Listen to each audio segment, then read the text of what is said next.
ఈజిప్ట్లో 2000 సంవత్సరాల నాటి మమ్మీ కనుగొనబడింది.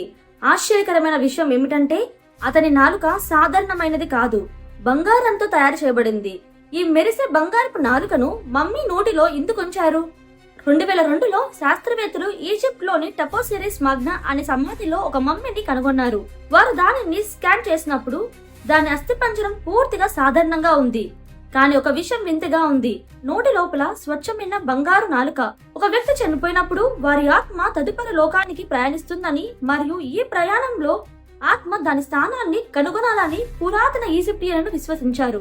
నాలుక లేకపోతే ఆత్మ మాట్లాడలేకపోవచ్చు మరియు తదుపరి లోకంలో తప్పిపోతుంది. ఈజిప్ట్లో బంగారాన్ని దేవతల లోహంగా భావించారు.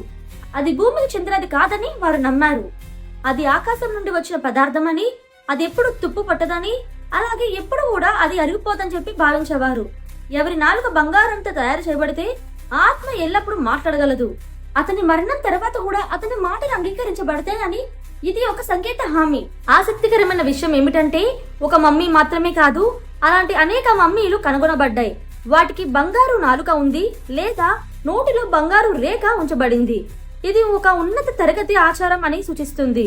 బహుశా రాజులు మరియు మత నాయకులు మాత్రమే బంగారు నాలుక కలిగి ఉన్న ఈ గౌరవాన్ని పొందుతారు. సో ఇంతవరకు వీడియో చూసారు కదా. ఈ వీడియో నచ్చితే లైక్ చేసి అలాగే ఇలాంటి మోర్ ఇంట్రెస్టింగ్ వీడియోస్ కోసం మన ఛానల్ ని ఫాలో అయిపోండి.